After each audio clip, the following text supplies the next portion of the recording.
Good afternoon to everybody. It's my great pleasure and distinct honor to introduce one of the most prominent personality in our community, Professor Yahya Rahmat-Samii from UCLA.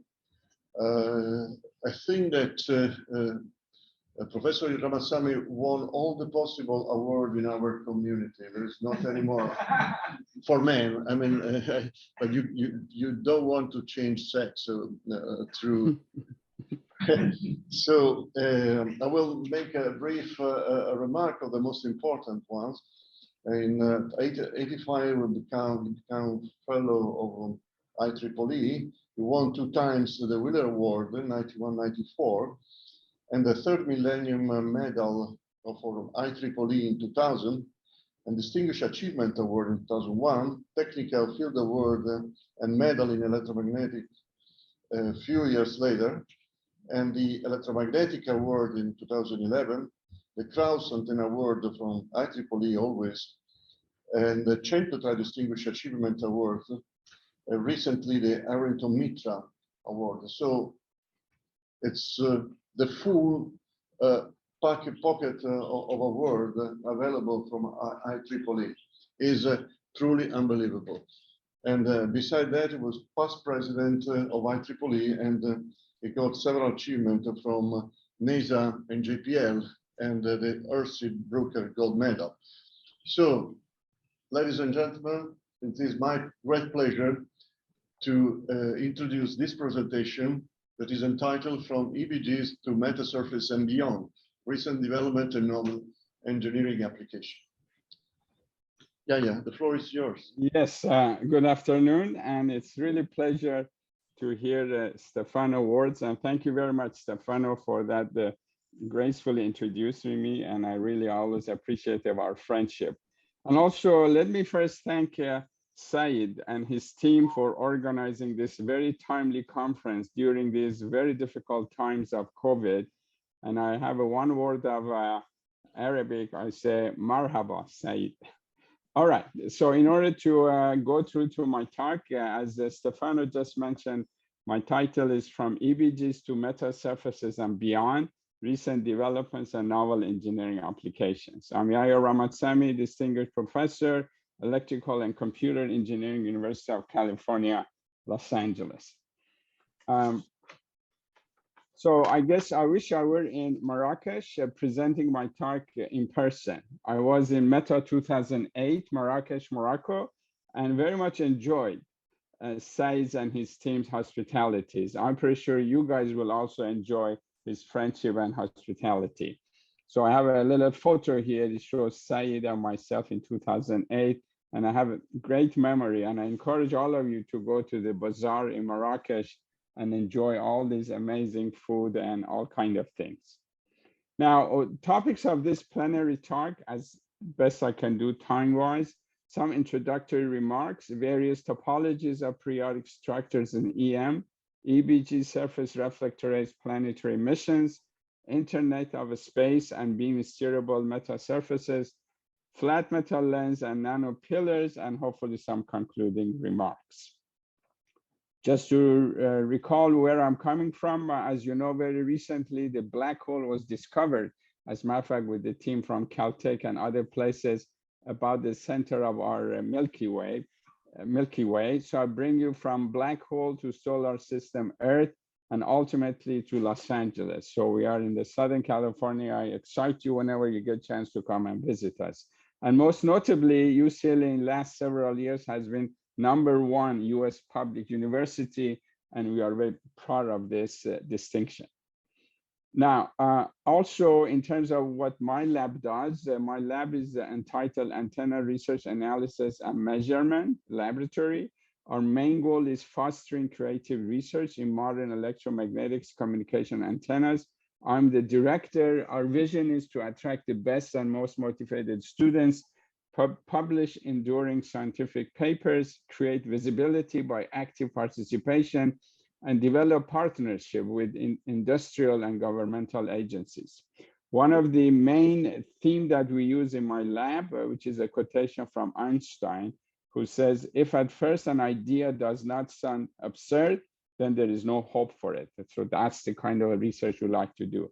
This photo shows me in the lab of Einstein when I became the member of National Academy of Engineering of the US. I took this photo. I really like it very much. And also the Einstein quotation, of course. Now, let me say one interesting story, difference between scientists and engineers.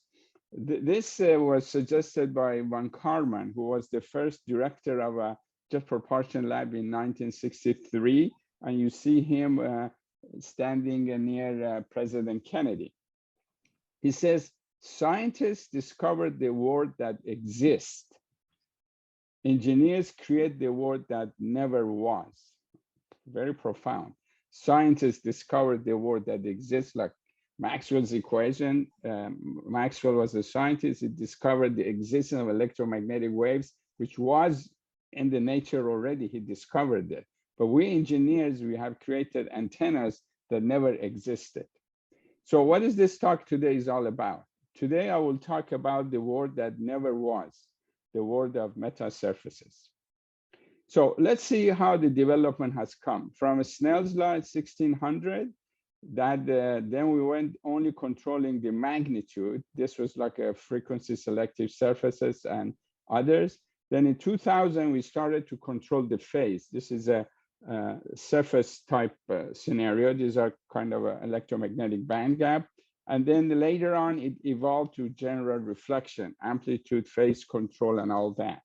That was properties in space. And in time, so we had a uniform, in this case, periodic and quasi-periodic structures. And in time, we went from DC, AC to carrier and modulation. So this metasurfaces has evolved in many different directions. So EM waves and periodic structures. Every periodic structure displays fascinating EM phenomena, and it is the task of the EM scientists and engineers to discover them. So we try to go through some of these points in my presentation today. So most importantly, let me go through the way I look at it, the notion of periodicity in EM. We can have one-dimensional periodicity with identical or non-identical planar elements. We can have two-dimensional periodicity with identical or non-identical elements. These are planar elements or non-planar elements. Those are the examples we will look today. This is a 2D identical planar elements. This is 2D non-identical planar elements, and this is 2D identical but non-planar. So these are planar, non-planar, but they're all 2D. There also exists 3D periodicity with identical or non-identical elements. So today, I will focus primarily on this 2D periodicity. These are kind of examples that you see in the row in the middle of this slide. So what is this metamaterial? These are the modern EM classification of periodic structures. The word meta is really a Greek word, means beyond the nature, non-existing in nature. And it could get many different forms these days in terms of double negative material, artificial complex surfaces, electromagnetic band gap, and so forth. But most importantly, what is their main features? So if you have a standard surface between the two layers, so we are all very accustomed to this electromagnetic phenomena, and the boundary condition is tangential E and tangential H are continuous across the boundary, and that gives us Snell's law and all those goodies. What we would like to do when we talk about metasurfaces, we like to inject either magnetic or electric current, albeit physical or artificial, onto the surface. And by introducing these artificial magnetic or electric currents into the interface, then the boundary condition is not just simply tangential E continuity or tangential H continuity. They also get discontinuous, and that's the key. So we manipulate surface currents by injecting objects.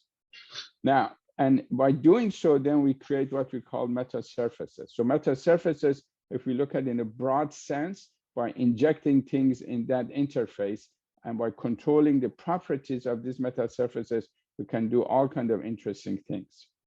Now, the winning approach for an effective design and optimization of metasurfaces at UCLA we have developed a comprehensive tools, computational optimization techniques, electromagnetic visualization, performance measurement and diagnostics, metasurface characterization, and of course, metasurface prototyping. So I'll go through some of the more recent development that we have done in my lab. In the bottom, you see some examples.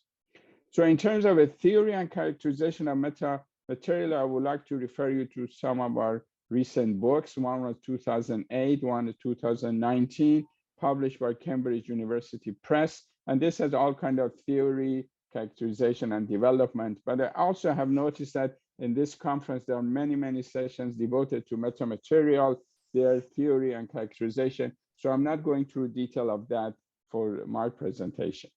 In terms of optimization, also, I may want to refer you to some of our reasonably well-referenced activities and the genetic algorithm particle storm.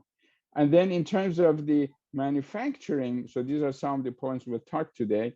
We use all kinds of scenarios to develop these metasurfaces. It could be double-sided PCB and wet etch processes, raised 3D printing, inkjet printing, and most recently, multi-material projection, microstereolithography, that I'll talk about them a little bit. And some of these works have been in collaboration with our colleagues from the University of Notre Dame, JPL, and Georgia Tech, and mechanical engineering at UCLA. So let me first talk about the part one, 2D periodicity with identical elements. So that brings us to some of the original work about electromagnetic band gap. So what is evolution? Evolution is from simple PEC evolving to this EBG. But what is that evolution? That evolution can be appreciated by looking at the reflection phase of TE and TM electromagnetic waves impinge upon the PEC. So, and this diagram shows the variation of the phase, these contour plots versus angle of incidence. Of course, you have to give attention to E and TM. And then we evolved that to the scenario that now we have a ground plane and with vias. So now you can see when you go into this scenario, when you come with the electromagnetic waves impinging upon them, these rods do not get affected so much by TE, but they get affected by TM. So now you can see the phase of TM starts to be flattened up, but not the phase of TE. Now, if you look at only patches above the ground plane and do the same thing, you notice now TM is more effective than TE. So TE is more effective than TM in terms of inducing current on these patches. You are flattening the phase of the reflection for the TE, but not so much TM. But when you combine them together, that's where this ticks, which is the mushroom structures, which in this scenario, both the phase of a TE and TM flattens versus angle of incidence, and that's where it gives us a phase control of the surface, and hence this electromagnetic band gap structure. So that gives you a little bit better insight what is going on in terms of evolution of these techniques.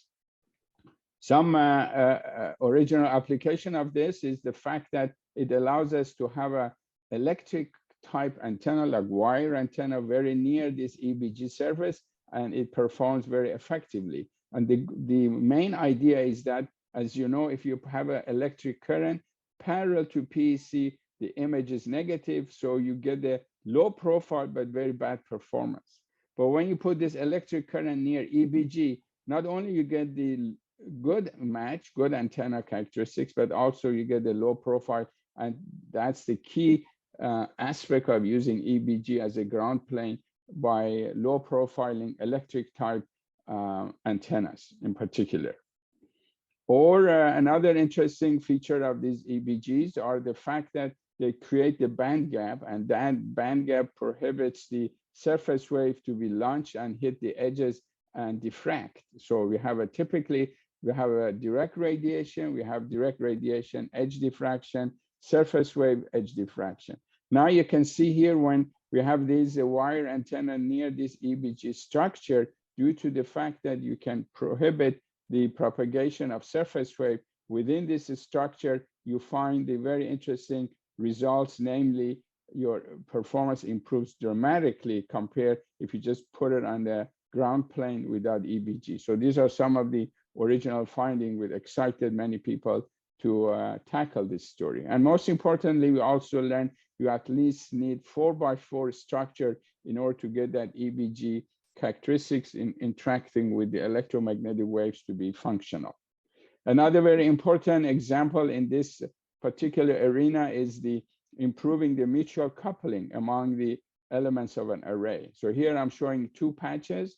Among the patches or between them, we insert this EBG structure, again, at least 4 rows, and that prevents the coupling between these two patches. As a matter of fact, as you can see from this result, both patches with and without EBG structure, they have very good match because this is very localized to them. However, when you look at S21, you can see at least a 15 dB improvement in reducing the coupling. As a matter of fact, we just learned that these concepts have been now used in some very sophisticated antennas for some 5G applications and beyond. So these are some really nice attributes of EBG structure when we deal with this class of applications. Now, let me go to the part 2. This is a 2D periodicity with non-identical elements like reflector array, transmit arrays, and novel engineering application. You all know that classically, we like to convert the spherical wave of a feed, impinge upon the curved surface, which gives you then uniform wavefront exiting, which at the end, the Fourier transform give you a nice far-field pattern. The question is that can we get similar characteristic instead of having a curved surface, which geometrically corrects the ray path to be a constant ray path with a flat surface. So certainly you cannot get the same ray path because if you come from the feed, if you look, this ray path is not the same length as that ray path, which was the case with parabolic. So in order to create this uniform wavefront, then we inject the question that I raised in the beginning, something in the surface in order to control the phase. So locally, we'll try to control the phase at the total path length, including the injected phase, to be uniform, which then gives you very nice far field. So this is a class of meta surfaces, which we can refer to as a reflector array. And so this has been developed. So this is going back to my concept, namely that we have a 2D structure, but non-identical elements, because each of them has to separately correct the phase for that particular path. So this has been built. We have built it at UCLA. We have measured it. You can see you can get very nice focused beams, and the results between simulation and compare and measurements are very favorable. So this area of a reflector array also getting a lot of attention. As a matter of fact, a version of that has been developed at JPL very successfully and went to Mars. So this was a PCB reflector antenna flat, and all the elements are different in order to control the phase locally and give you a flat wavefront. So low cost, low mass, small storage volume. What was the application of this? Because every 2 years, Mars and Earth, they line up pretty nicely, so the distance of travel get to be minimized. So there was a mission going to Mars, which was called InSight. So this mission was supposed to have a lander on Mars, but usually at the time of landing is very dangerous time because you just don't know the health of your spacecraft. In order to observe what is going on, they simultaneously launched 2 CubeSats, which uses the reflector array as an antenna, and they trajectorially followed this lander. And when it came near the landing, they were able to send some signal back to Earth, which showed how healthy the spacecraft is and things of that sort. So this, we believe, was the first time that the reflector array or this meta surface was launched into space. As a matter of fact, went to another planet, in this case, Mars.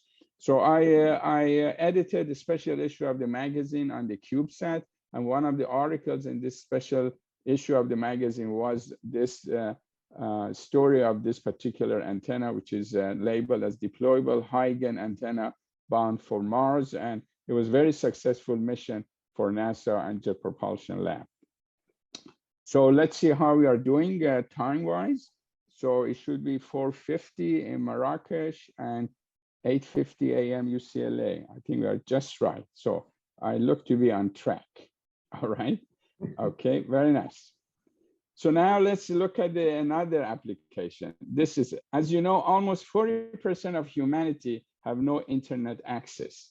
So we've been excited about this particular paradigm, and we are looking at the novel beam-steerable antenna concept enabling Internet of Space, IOS. So it is very challenging design. Some of the key features, space and weight constraints, necessity of beam steering, demands for broadband circular polarization. So all of them individually are difficult, but simultaneously even more difficult. The particular scenario that we were talking about was operating at Ka band about 70 to 20 gigahertz and a wide angle of steerability, both in azimuth and elevation respect to the CubeSat spacecraft, and also circular polarized. Very tough problem to solve. The way we have approached that, we didn't want to have a mechanical steerability. We wanted to have it electronically steerability with minimum complexity. So we have come with this idea. These are, again, reflectarray metasurface by injecting these metals, going back to my original discussions that we try to inject things into the surface in order to create a current discontinuity across the boundary and hopefully control the characteristic of the scattered field. In this case, we are using these Archimedean arcs, and by putting diode switches among these Archimedean arcs, we can switch them on and off. By switching them on and off, as you see shortly, we are able to steer the beam, and this has been very successful, and we are getting a lot of attention about this particular work that we are going to talk about. So instead of physically rotating the object, one can electronically switch among multiple rotated copies of the element, which effectively creates a rotation with respect to the incident EM waves. So let's see how we came to that. So first, we did a very detailed simulation. So this shows the broadbandness of this concept. This is strictly polarized across the bands 17.8 gigahertz to 20.2. And let me focus on one of them. So this is at 0 degree, 30 degree, and 60 degree beams. They are very respectful beams. Remember that no matter what you do, since you scan, you have the cosine theta loss. So it's not so much the design loss, but just a loss of steering the beam to the wide angle.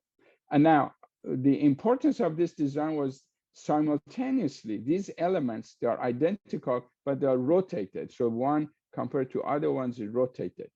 And then we are able to switch among them in order to control the beam steerability. We do two things simultaneously. We correct with the for the spherical wavefront coming from the feed, and at the same time, we inject the phase that steers the beam. That was the whole key point. So the results highlighted the potential of this concept to satisfy the IOS specification. The development of switchable element is underway. So here we show some measurement. We created a replica of this design to steer the beam at 0, 30, 60. This is before we injected the diode switches, and we actually performed the measurement. So these are measured results compared to simulation. And again, you'll see a very favorable comparison is obtained. So we are very excited about this.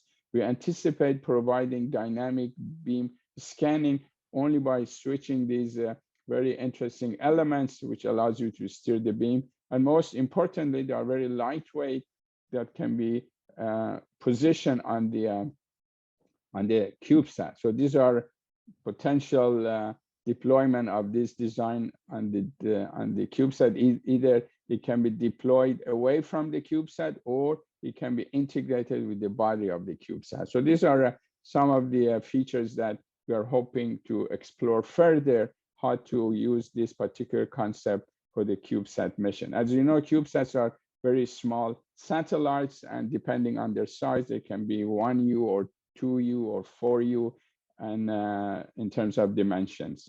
And 1U means 10 centimeter by 10 centimeter volume, very small. Now, we also, in this work, I wanted to say a few words about this new development that is going on in our activities with the colleagues at UCLA. And this is a multi-material projection microstereolithography. And of course, as you know, when you are developing these metamaterials, you can use different techniques. So we are using all of them. You see some example if we have time shortly. But let me concentrate on this last one, which is a kind of a novel thing. This is a novel kind of 3D methodology. The steps are like this.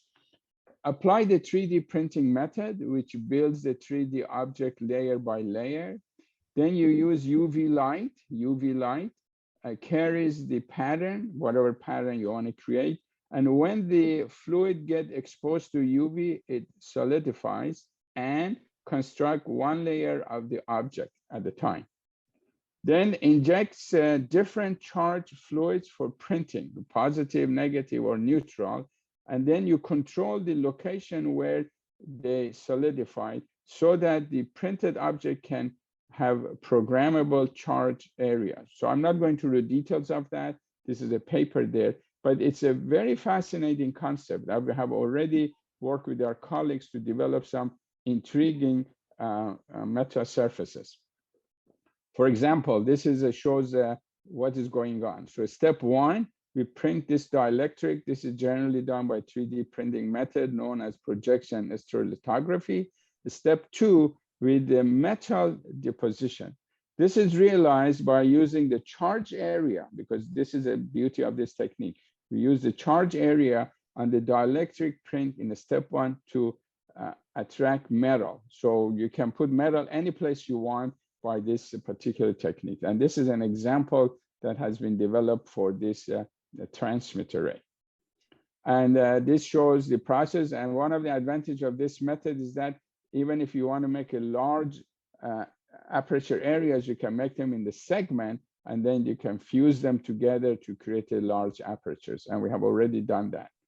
And so this is a more standard way of doing it, using the wet edge process and using the same design. And these are these S units rotated, as I was just telling you before. And this new transmit array, this is much lighter, and also it doesn't need a host material to be etched upon. It just can be created as it is, so you don't have all these additional dielectric to increase the weight. This is probably one of the lightest structure of this nature that we believe we have developed so far.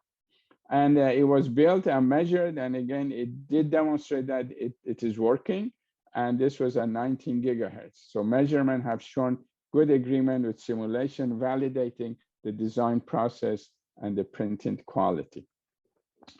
Now, part three, I probably don't have that much time. I just go through that very quickly. Hopefully you have a few minutes for questions. So these are now, everything I have shown you so far was a 2D periodicity with identical elements or non-identical. Now here I'm talking about 2D periodicity with non-planar elements. It could be stack structure or could be nano-pillars. These are one of the current work that we are excited about. This was for NASA weather development, and the goal was to create a conical scanning beam. Historically, people have been using still R. I was involved in the design of this for JPL, NASA, on the space station for weather radar, but people usually are a little bit worried about the mechanical features of this that have a single point of failure. Then the question was that could we use Lüneburg lens to steer the beam conically, but then it's too heavy. Then we have come with a new design, which is a low profile class of a Lüneburg lens, allows you to get conical beam with much less. And then most recently, we are looking at this stack-planar meta surfaces in order to create the lens to do steerability. And this has been very successful. We have used this geometrical optics particle swarm to identify inhomogeneity of the lens. This is just a geo design through optimization. And then, of course, you have to build them. So we built them through multi-layers by injecting elements in these multi-layers to essentially create this inhomogeneity of the lens with flat surfaces. And this is one of the design which shows 8 layers. And each layers, they have these special elements that was optimized in order to give the local permittivity properties of the structure, and they were stacked together. One of the advantage of this design is collapsible.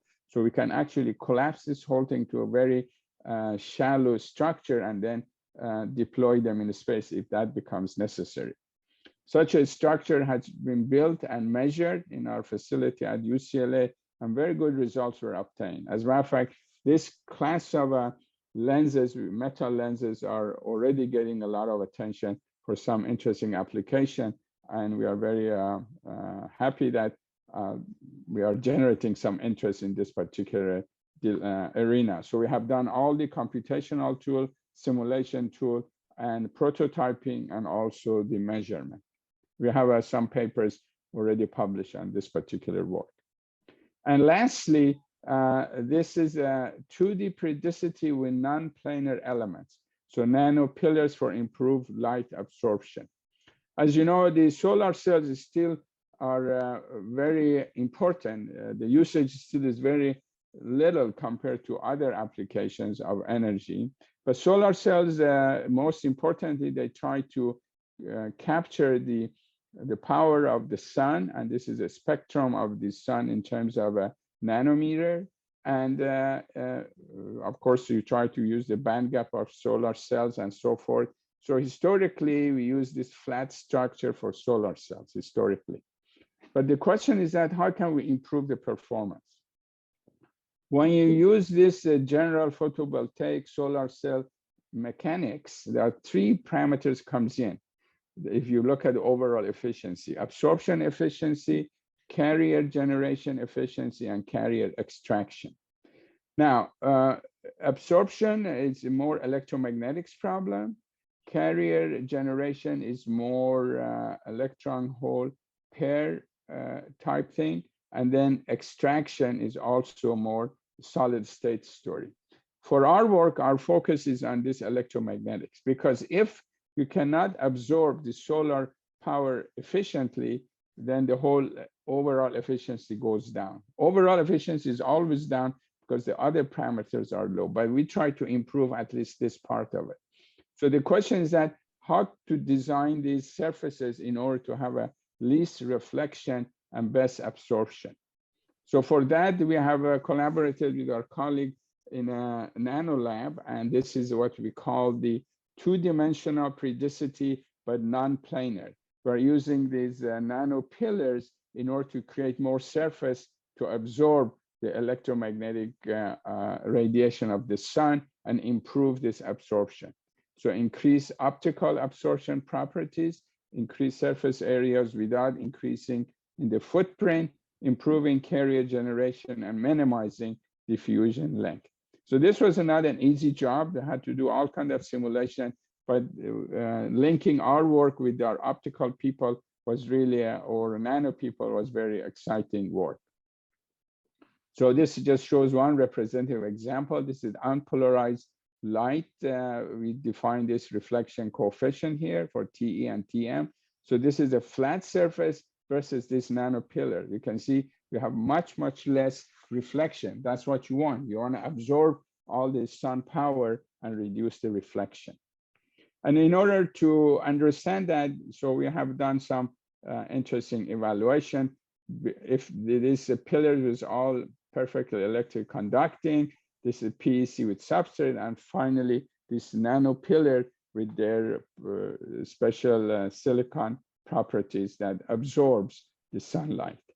So as the incident wave propagates towards the nanopillar, the interaction between the incident and the scattered field causes the standing wave-like fields distribution in between the pillars.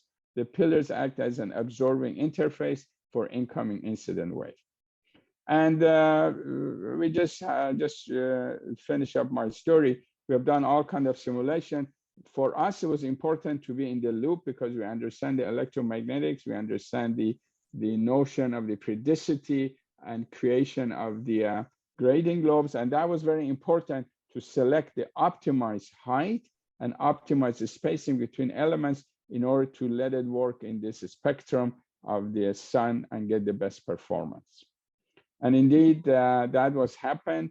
And as I showed you before, so far we have a very satisfied with the absorption. Still a long way to go to bring this to the next level, but at least it shows that how this periodicity and non-planar structure can play a role. And this is another vehicle of referring to meta-surfaces for this class of application. So conclusion, I've tried to go through these topics: introductory remarks, various topologies of periodic structures, EBG surfaces, reflectarray, planetary emissions, Internet of Space, beam-steerable meta-surfaces, flat meta lenses, and nano-pillars, and some concluding remarks. So if I re-emphasize my last slide, every periodic structure displays fascinating EM phenomena, and it is the task of the EM scientists and engineers to discover them and utilize them for unique applications, as you have already seen in some of the examples I've presented to you. I must always acknowledge my students and my colleagues who have been the key components of my research. It is immensely rewarding to work with talented students and collaborators and observe how they develop and grow in their professions. I'm always thankful to them. With that, I stop here and thank you and stay safe. And let's hope we can foster dynamic and constructive collaboration among ourselves. I'm looking forward if the opportunity arises to collaborate with your team. Again, thank you very much, Professor Machi, and also thank you very much, Said, for inviting me to a plenary speaker here. And since we are getting into the tea time, so maybe we can have one or two questions if time allows. Thank you very much for your attention.